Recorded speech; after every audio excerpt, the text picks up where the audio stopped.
Friends, video देखने से पहले हमारे चैनल को लाइक करिए, शेयर करिए, सब्सक्राइब करिए और हमारे चैनल को देखते रहिए।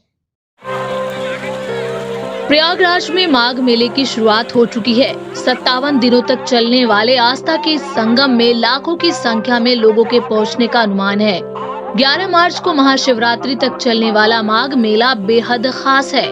इस बार ग्रहों और नक्षत्रों का विशेष संयोग मेले को खासा फलदायक बना रहा है। मेले की शुरुआत के साथ ही कल्पवासी पूरे 1 महीने तक कल्पवास करेंगे। ऐसी मान्यता है कि कल्पवास करने वाले व्यक्ति को जीते जी मोक्ष की प्राप्ति होती है। ऐसे व्यक्ति को फिर किसी तीर्थ जाने की जरूरत नहीं होती। माघ मेले के दौरान पवित्र नदियों में स्नान किया जाता है। माघ मेले के महीने में स्नान, दान और ध्यान का विशेष महत्व होता है। इससे पुण्य फल की प्राप्ति होती है। मान्यताएं कहती हैं कि इस महीने भगवान नारायण की विशेष कृपा प्राप्त होती है। इन सभी में मकर संक्रांति और मौनी अमावस्या के दिन अगर स्नान किया जाए तो बेहद फलदायी होता है।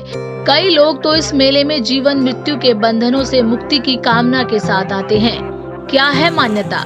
ये मान्यता है कि माघ के महीने में प्रयाग में न सिर्फ लोग कल्पवास करते हैं बल्कि 33 करोड़ देवी देवता भी वहीं रहते हैं। कल्पवास करने वाले साधकों को किसी न किसी रूप में दर्शन देते हैं। इसीलिए भक्त अपना घर और मोह माया छोड़कर यहाँ धार्मिक कार्यों में लीन रहते हैं। कल्पवास में एक समय भोजन करते हैं। कल्पवास किसी तपस्या से कम नहीं। इसमें सिर्फ एक समय ही भोजन किया जाता है और स्नान 3 बार। कल्पवास में रहने के दौरान दान भी करना होता है। अन्न, काला तिल, ऊन, वस्त्र और बर्तन आदि का लोग दान करते हैं। हालांकि जानकार बताते हैं कि कल्पवास भी 2 तरह से किया जाता है। पहला चंद्रमास और दूसरा सौर्य मास का कल्पवास। पौष पूर्णिमा में माघी पूर्णिमा तक चंद्रमास का कल्पवास रहता है। मकर संक्रांति से कुंभ संक्रांति तक सौर्य मास। प्रयागराज भारत के सर्वाधिक पवित्र स्थलों में से एक है।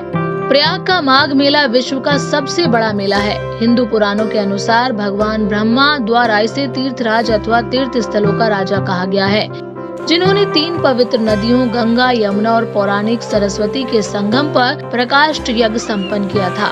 पौराणिक कथा के अनुसार समुद्र मंथन में अमृत कलश के निकलने पर देवताओं और असुरों का बहुत बड़ा संग्राम हुआ था। देवराज इस अमृत कलश छिपाने के लिए पृथ्वी के चारों तरफ भागे, जिससे अमृत की कुछ बूंदें हरिद्वार, प्रयागराज, उज्जैन और नासिक में गिर गई थी। इसके बाद उस कलश को भगवान विष्णु को दे दिया गया। तभी से इन चारों जगहों पर स्नान का विशेष महत्व बताया गया है। माघ मेले में इस बार क्या इंतजाम है? मेले की सुरक्षा के लिए विशेष इंतजाम किए गए हैं। 640 हेक्टेयर में बसाए गए मेले में सभी 5 सेक्टरों में विशाल स्नान घाट और सर्कुलेटिंग एरिया बनाए गए हैं। मेले में 5 करोड़ श्रद्धालुओं के आने की उम्मीद है। करीब 2 महीने तक चलने वाले आस्था के इस मेले में देश दुनिया के तकरीबन 5 करोड़ श्रद्धालुओं के आने की उम्मीद है।